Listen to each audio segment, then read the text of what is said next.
Allora, buonasera a tutte e a tutti, benvenute e benvenuti ancora una volta qui al nostro stand dell'Istituto Italiano di Cultura di Belgrado, qui in Fiera.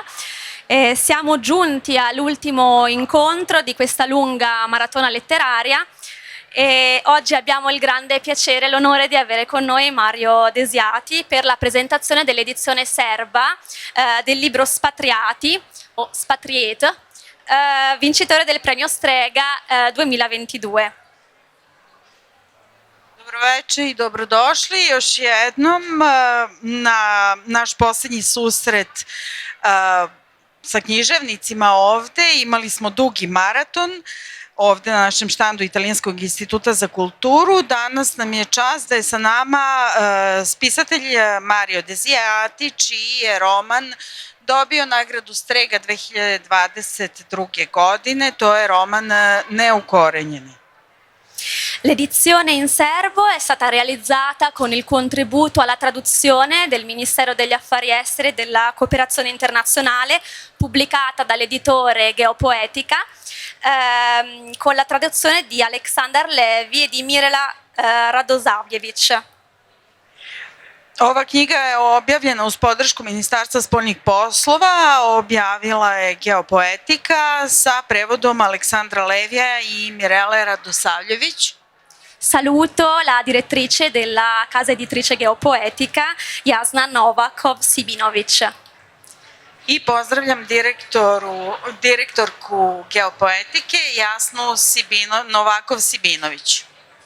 Mario Desiati è originario di Martina Franca, in Puglia, ha pubblicato 11 libri, tra cui Il paese delle spose infelici e Ternitti, editi da Mondadori, Candore e Spatriati, editi da Einaudi. Mario Desiati je poreklom iz Apulije, iz mesta Martina Franka, objavio je 11 knjiga, samo knjiga Neukorenjeni je prevedena kod nas, a neke druge su Il paese delle spose infelici, Terniti i Candore. La moderazione dell'incontro è a cura di Micia Vujicic, giornalista e scrittore presso la stessa casa editrice Geopoetica. Io saluto anche l'ambasciatore d'Italia in Serbia, Luca Gori, grazie insomma di onorarci con la sua presenza. Naš moderator večeras će biti novinar Mića Vujčić, koji isto tako radi u Geopoetici, a ovom prilikom pozdravljam i ambasadora, njegovu ekscelenciju Luku Gorija. Čast nam je da je ovde prisutan sa nama. Bene, lascio la parola a Mića e a Mario Desiati e buon ascolto.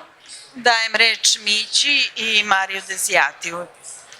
Hvala vam, velika mi je čast što ću danas imati priliku da razgovaram sa Marijom jer mi se mnogo dopao njegov roman. Grazie, è un grande onore oggi parlare con Mario perché il suo libro Spatriati mi è piaciuto molto.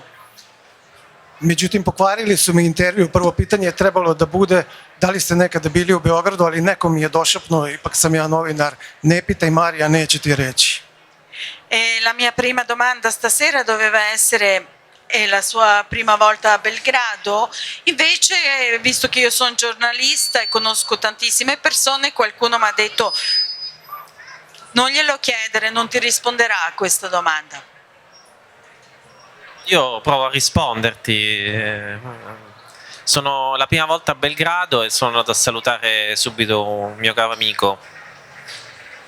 Prvi put sam u Beogradu, kako da ne, odgovorit ću vam i odmah čim sam stigao otišao sam da pozdravim svog dragog prijatelja. Questo mio caro amico è il Danubio, perché io sono un appassionato amo uno scrittore che si chiama Claudio Magris e lui mi ha insegnato ad amare questo fiume e mi mancava il lato di Belgrado.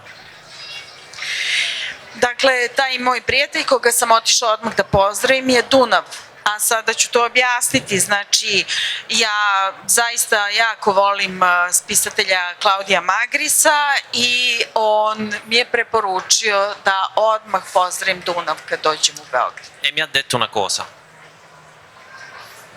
Finalmente ti sei degnato di venire.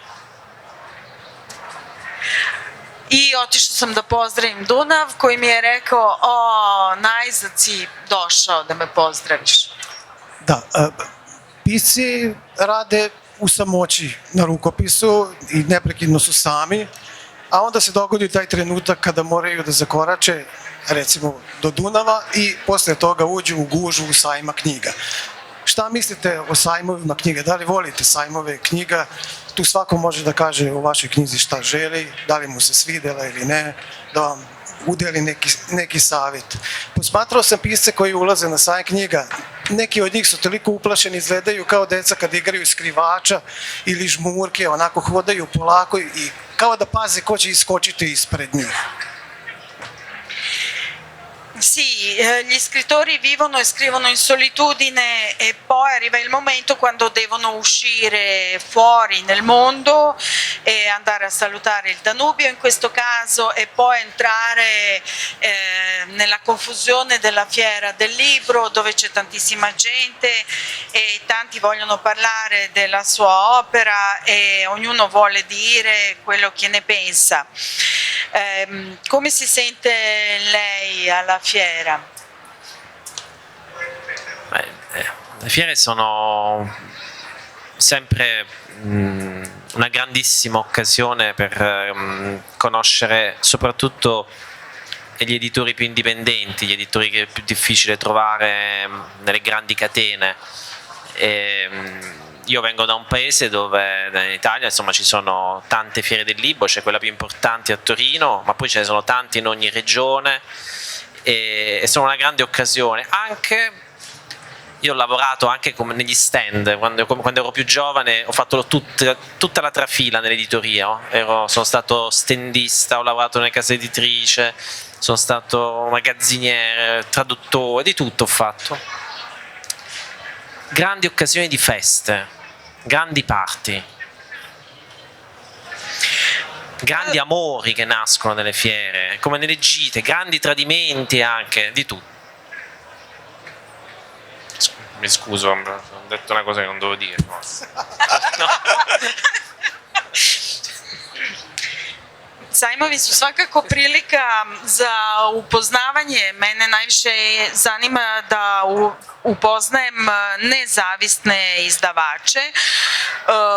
U Italiji imamo zaista mnogo sajmova knjiga, najčuveniji bi bio onaj u Torinu, ali u svakom regionu Italije imamo po jedan sajam knjiga i zaista oni su velika prilika za pisce. Ja sam čak radio i na štandovima na sajmovima jer sam radio i u izdavačkoj kući gde sam bio i na štandu, kao što sam rekao, i magacioner i povremeno prevodilac i na sajmovima možete videti i sresti svašta i velike prilike i velike emocije i velike ljubavi i imati velike razmene i Kada je i kako počeo da piše roman Neukorenjeni, to nije naročito popularno pitanje za pisca, ali uvek interesantno. Ponekad roman otvori jedna rečenica, jedna reč, nekakva slika ili možda lik koji ugleda pred sobom.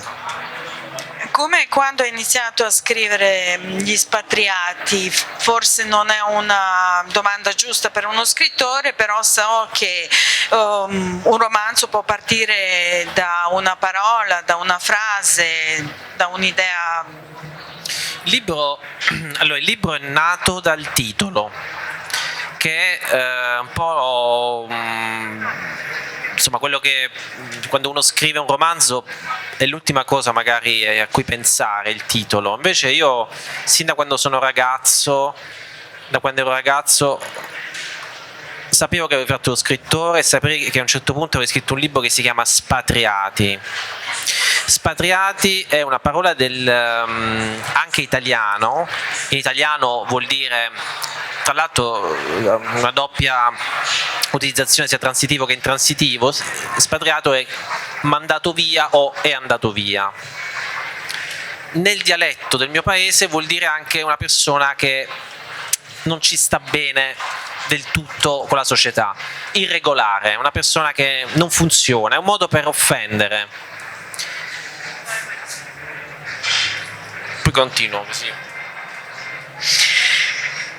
Ja sam krenuo od naslova zapravo. Od naslova, to je možda poslednja stvar kada govorimo o piscima koja vam padne na pamet, ali za mene je to prva stvar bila, jer ja od kako sam bio dečak sanjao sam da postanem pisac i sanjao sam da napišem knjigu koja se baš naslovljava ovako: Spatriati neukorenjeni, a ova reč u italijanskom ima dvostruko značenje, znači jedno značenje je neko ko je otišao, a drugo neko ko je oteran. A u mom dijalektu moje regije, znači i neuklopljen i ima veoma negativnu konotaciju, uvredljiva je reč. Questa parola però nel mio paese ha questo connotato, il paese vicino ha un connotato positivo.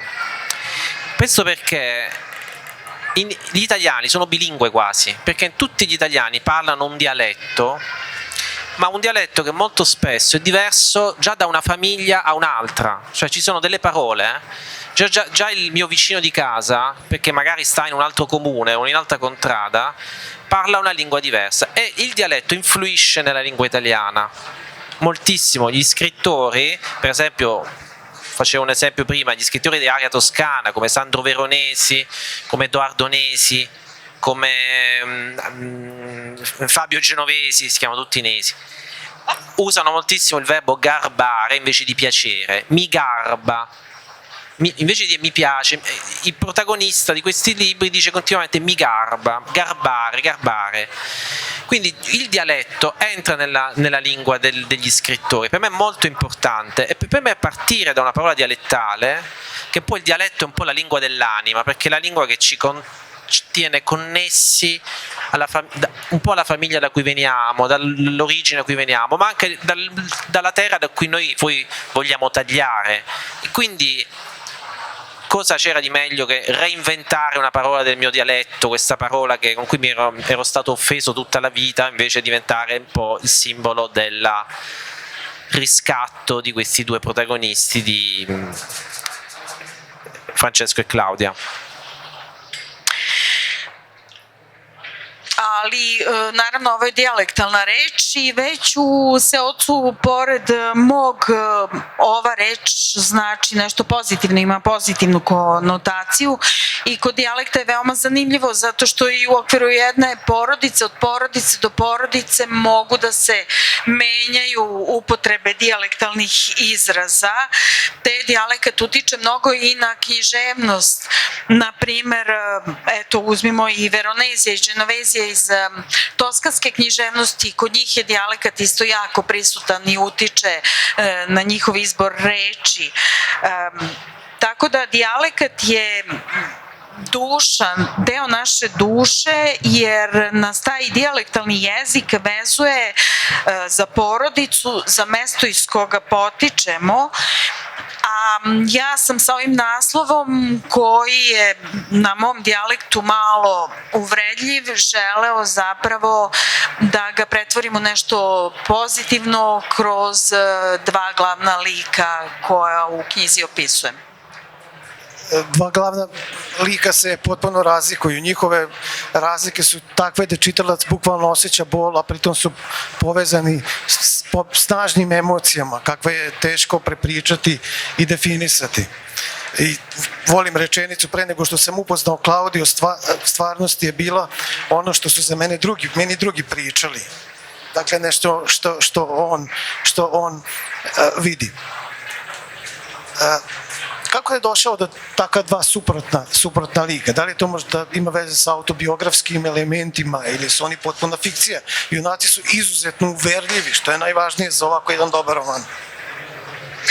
Sì, due protagonisti del suo romanzo sono molto diversi tra di loro e sono legati dalle emozioni fortissime.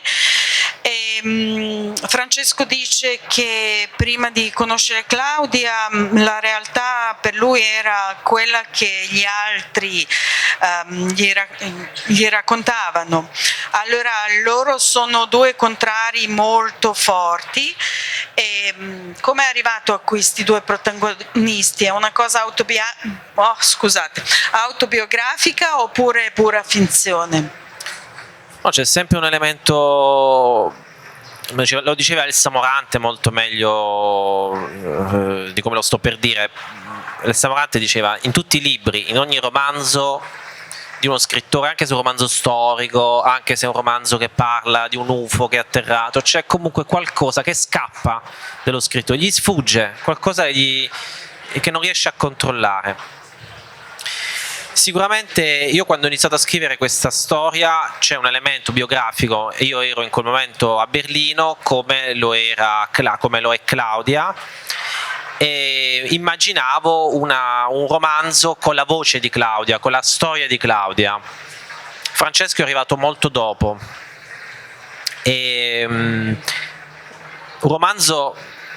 scrivere un romanzo non è soltanto la parte della scrittura, ma la parte più complessa in un romanzo è trovare la voce. Una parte complessa del romanzo sono anche i silenzi, cioè per mesi non scrivi, per anni non scrivi, poi riprendi quella storia.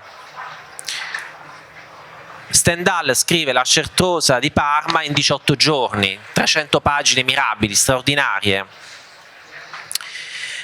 Altri scrittori hanno impiegato anni per scrivere 80-90 pagine. Per scrivere Espatriati ho impiegato tanti anni perché non trovavo la voce. Che cos'è la voce? La voce è il chi racconta la storia. Questo proprio è chiunque scrive, cioè si chiede: ma chi racconta la storia che voglio raccontare? Tu sei uno scrittore, lo sai. E l'altro è come. E il come è la parte più difficile. E mo forse interrompo così. Sul come c'ho da dire, c'ho da fare un... Da, dakle možda bolje od mene je to rekla Elza Morante, jer je ona rekla da u svaki roman pobegne nešto malo autobiografsko, bez obzira da li je to istorijski roman ili bilo kog tipa. A postoji autobiografski moment. Pre svega, ja sam bio u Berlinu kad sam započeo pisanje ovog romana i započeo sam pisanje romana tako što je Klaudija u stvari bila moj glas. Francesco tada još uvek u mojoj imaginaciji nije postojao, on je stigao mnogo kasnije. Ali roman zapravo nije samo pisanje, puko pisanje. Treba pronaći glas, treba pronaći i tišinu. Znači, nekad se započne pisanje, pa se prekine to pisanje na neko vreme, čak i na nekoliko godina. Naprimer, Stendhal je napisao jedan svoj roman od 300 strana za 18 dana, a neki drugim piscima je potrebno 3-4 godine da napišu 80-ak strana. Ja sam, znači, ovaj svoj roman pisao nekoliko godina, a ono što mi je bilo najkompleksnije u stvari da osmislim ko će ispričati tu priču i još teže kako ispričati tu priču. Sad, povodom kako bih hteo da nastavim. Il come è il ritmo.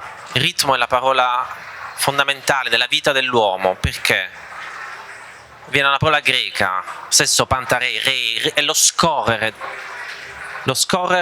ritmo in tutte le cose. La letteratura è quello dove noi lo vediamo.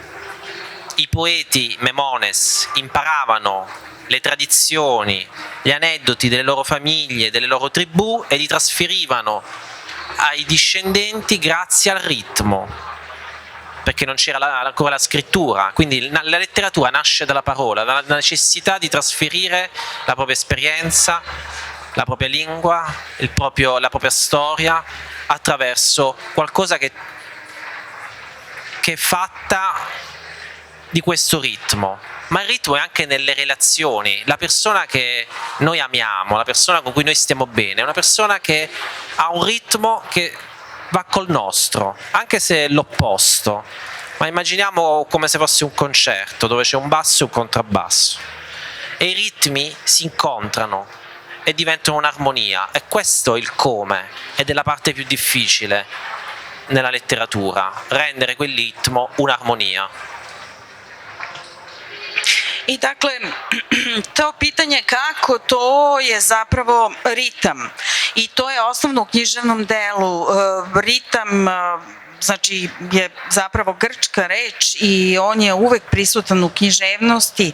Grčki pesnici su učeni tradicijama svojih plemena i prenosili su nam te tradicije kroz pesništvo koje ima svoj ritam, a ritam ima i iskustvo, ritam ima i jedna priča, ritam imaju i odnosi, znači ako pogledamo ljudski odnosi su kao koncert, znači gde imamo bas i kontrabas koji su možda u suprotnosti, ali se savršeno uklapaju u jednu harmoniju, tako da odgovoriti upravo to na pitanje kako je bilo najteže. Treba napomenuti da su rečenice o ritmu, o tehnoritmu koje su najčešće najviše u drugom delu knjige apsolutno genijalne. Najpre u prvom delu knjige se pominje cvrčci ili cvrčak, ali njihovo oglašavanje zapravo liči na tehno muziku, to je rekao i crnogorski pisac Ilija Đurović, da citiram do kraja, ali njegova rečenica u kojoj kaže da tehno muzika zapravo na neki način obesmišljava vreme jer sve pretvara u sadašnjost. U tehnoj muzici je zapravo sve u sadašnjosti, da izobličava, je apsolutno genijalno. Međutim, pošto vreme brzo ističe, ja bih iskoristio da pitam, pošto je sam govorio o procesu pisanja, dakle, uvek je teško utvrditi šta je u tom procesu svesno, šta je nesvesno i da li, na primjer, zna i da li je namerno to uradio. Tačno na polovini ove knjige reč sloboda je ispisana velikim slovima i time se završava poglavlje. Reč sloboda koja je jedna od ključnih reči ovog romana, jer i Claudio i Francesco i Claudia traže različite načine da dođe do slobode. Znači, sloboda je ovde ispisana velikim slovima kao nekakav vapaj tačno na sredini romana. Allora, il processo di scrittura è chiaramente strano, qualche volta è cosciente, qualche volta è incosciente. Le volevo fare una domanda. Proprio a metà del libro, ma giusto a metà del libro, a conclusione di un capitolo c'è scritta la parola libertà in lettere maiuscole. E questo è capitato per puro caso, perché la libertà per Claudia, per Francesco è la cosa essenziale nel suo romanzo.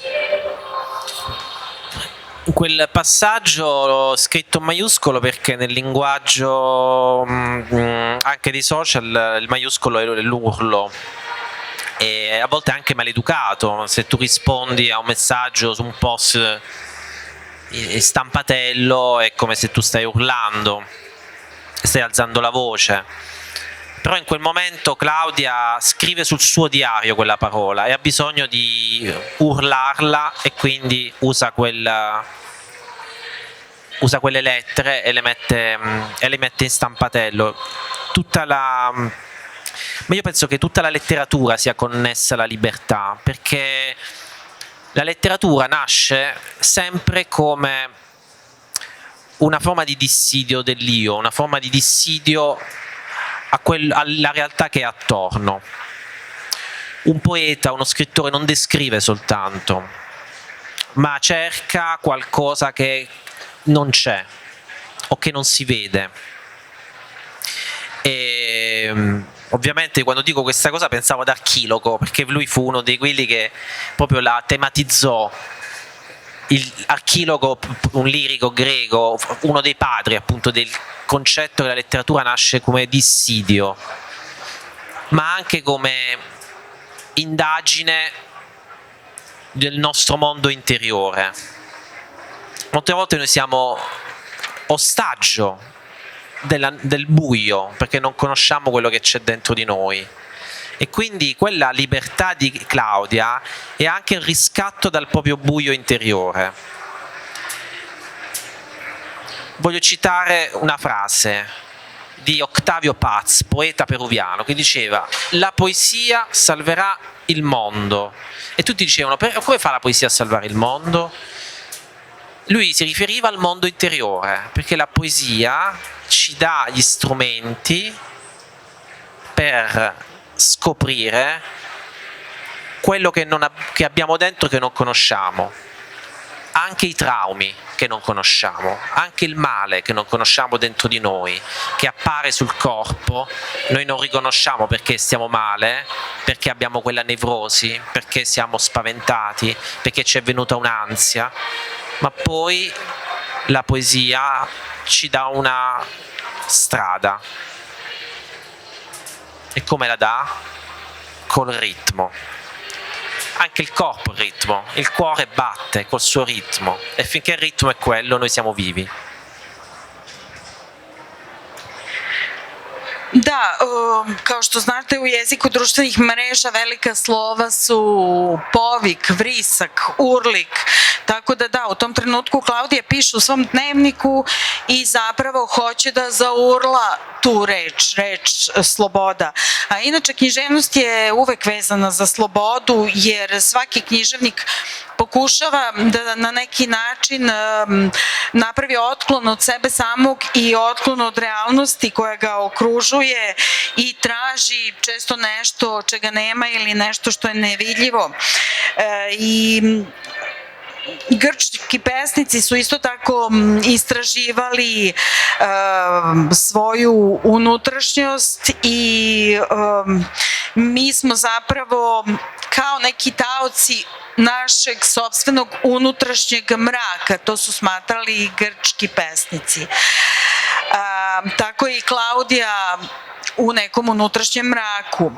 A Octavio Paz je rekao da će poezija spasiti svet. Sad mnogi se pitaju pa kako će poezija spasiti svet, a zapravo on govori o unutrašnjem svetu pojedinca, tako da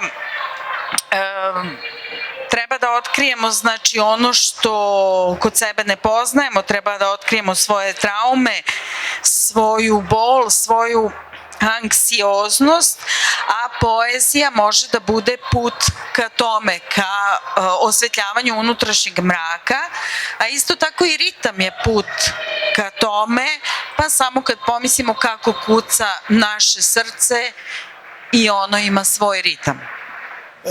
Usudit ću se da kažem, mi pripadamo sličnim generacijama, pa i samim tim vjerovatno i naši roditelji, pripadnici baby boom generacije, pa da ne ostanemo dužni ni to pitanje. Dakle, pitanje slobode roditelja glavnih junaka, dakle Klaudije i Francesca, koji i na tom ljubavnom planu, ne samo na nekom drugom, zastupaju stavove koji su čas iskreni, čas lažni, i na jednom mjestu se pominje genijalno ponovo da ostaju u vezi ili zapravo u braku iz državnih razloga.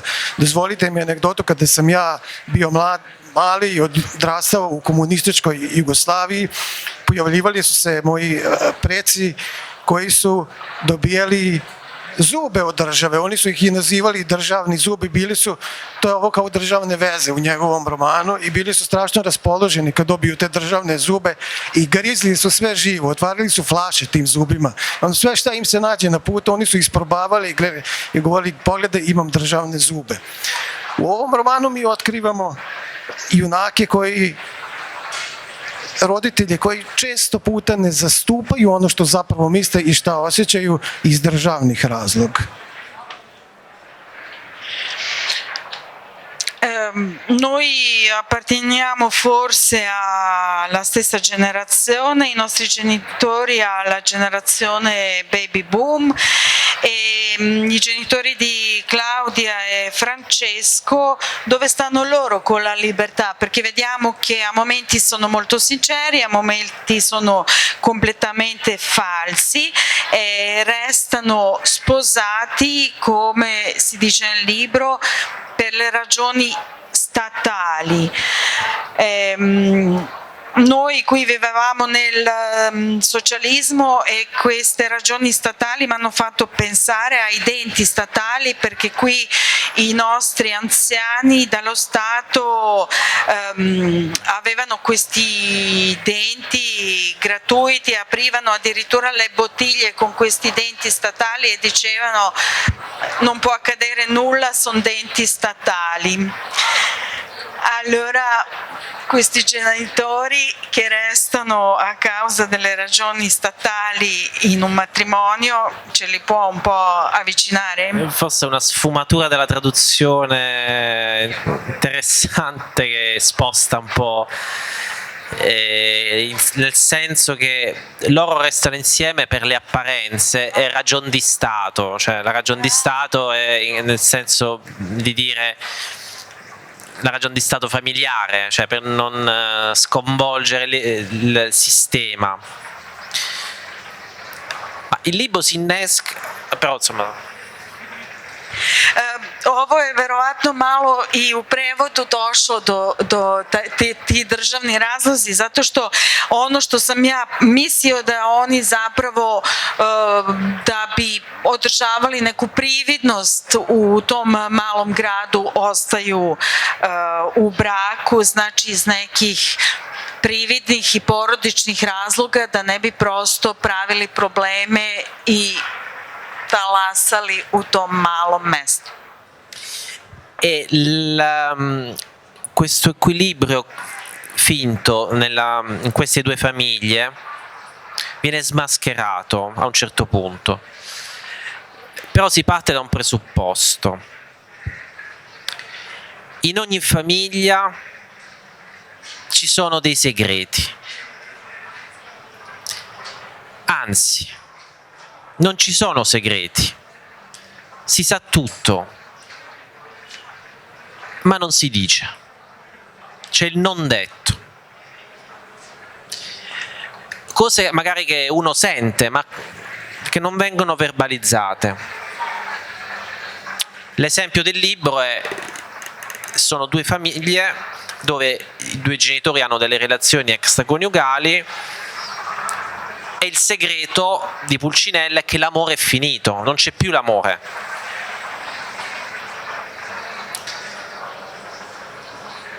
Il non detto ammala. Una cosa che succede nel posto dove io cresco e che mi viene nascosta, a un certo punto apparirà nel futuro. Come? La replicherò, mi ammalerò, avrò una nevrosi. È proprio la psicologia. C'è uno studio su questo, che è la psicologia transgenerazionale, che ha raccontato e ha lavorato su questo. E il libro parte da Claudia, che ha l'intuizione di trasformare il non detto in detto. Oh, i nostri genitori non si amano più, che facciamo?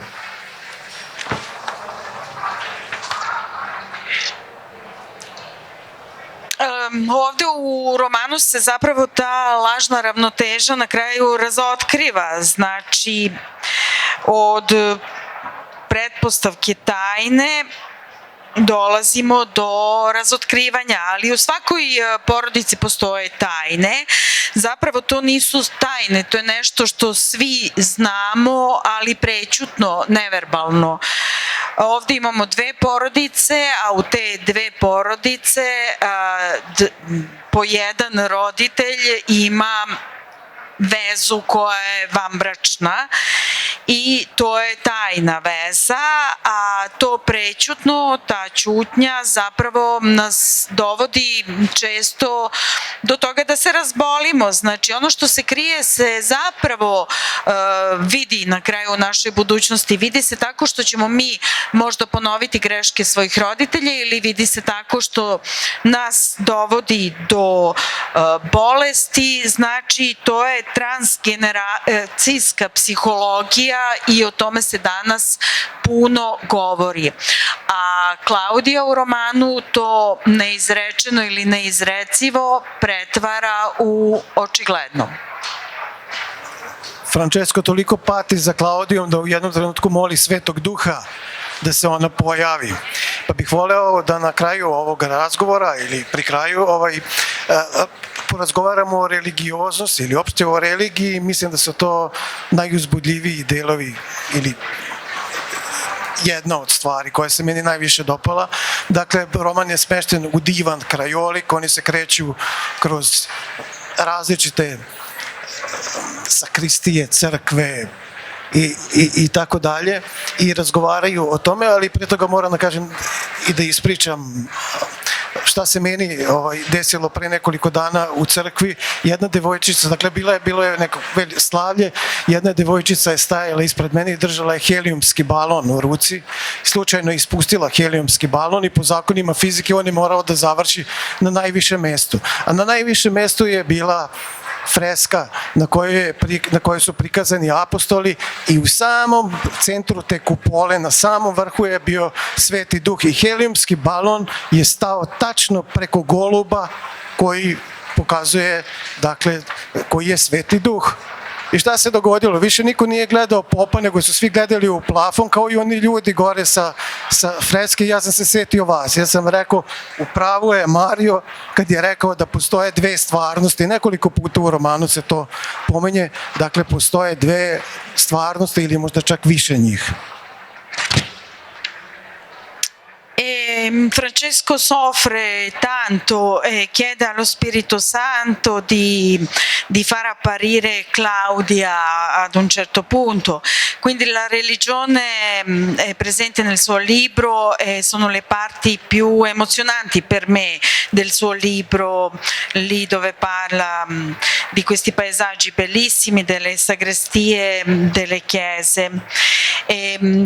Qualche giorno fa sono stato in chiesa, c'era una bambina con un palloncino che per sbaglio l'ha lasciato andare, questo palloncino è andato in su, in alto verso un affresco dove c'erano gli apostoli, al centro dell'affresco c'era lo Spirito Santo e il palloncino della bambina si è fermato proprio lì, quindi tutti guardavano all'insù e io in quel momento ho pensato, Mario ha ragione quando dice che esistono due realtà, o forse ne esistono più di due. Beh, sicuramente la realtà spirituale è una realtà che si può moltiplicare all'infinito. Religione viene da religo, tenere assieme, e io pensavo molto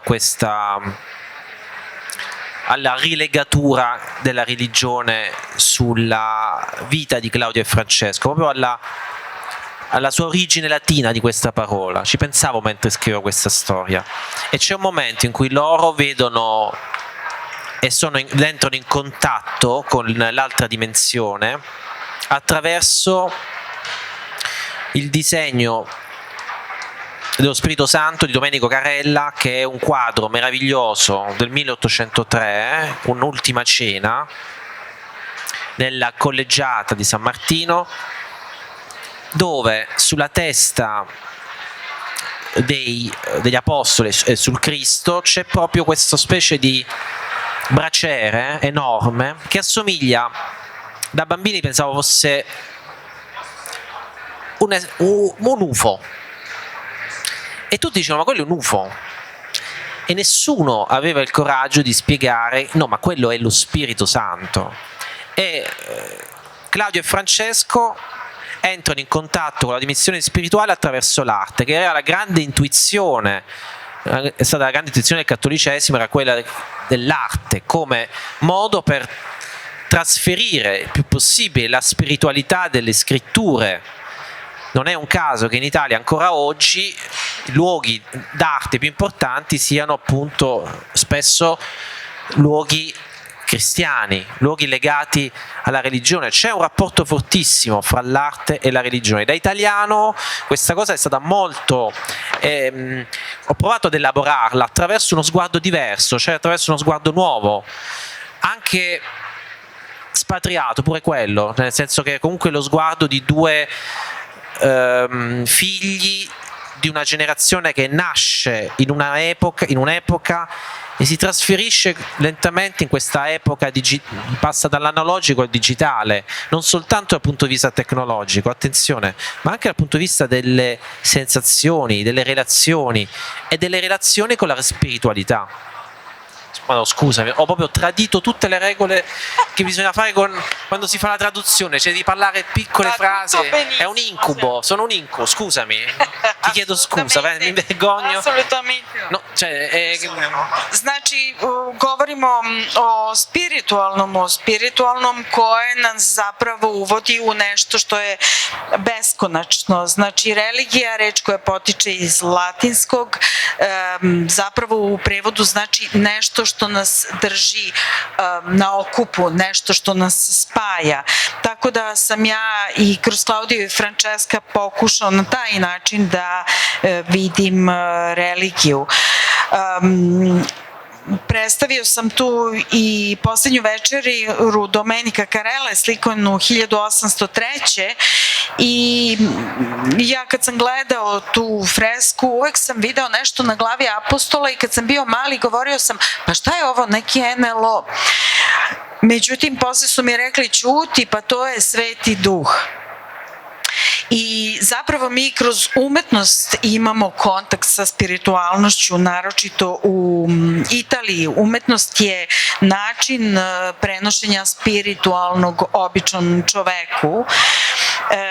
I u Italiji ta mesta gde mi gledamo umetnost su isto tako jako religiozna mesta, te sam ja to malo elaborirao kroz svoj roman i pokušao sam da malo drugačije gledam na stvari, gledajući eto ovo dvoje ljudi koji su iz generacije koja još uvek zna za analogno, ali istovremeno u digitalnom i imaju drugačije i senzacije i odnose i drugačije se možda gleda i na religiju, a opet je sve isto.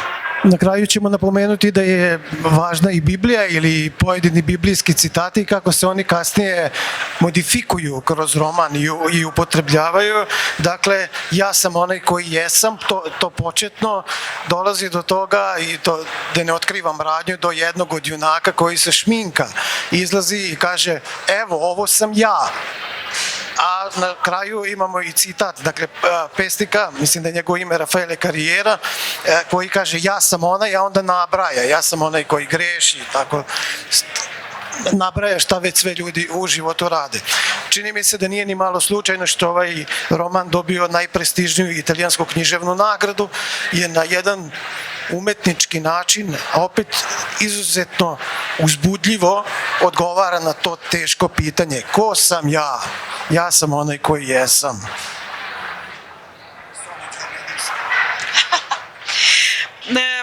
Sì, ci sono anche citati dalla Bibbia, modificati in un certo senso, perché io ho visto che sono quel che sono grazie al protagonista che poi comincia a truccarsi, diventa questo in realtà sono io. E non è per caso che questo romanzo ha avuto il premio di prestigio in Italia perché dà la risposta a una domanda molto complessa: chi sono io? Ma penso che quella risposta nessuno ce l'ha, però l'identità è un viaggio e noi cambiamo sempre con le letture che facciamo, le esperienze che abbiamo, le perdite, i lutti, i traslochi, quando impariamo una nuova lingua, quando ci innamoriamo, quando perdiamo l'amore, diventiamo sempre diversi e le esperienze le malattie delle persone a noi vicine, non siamo mai la stessa persona che eravamo l'anno prima.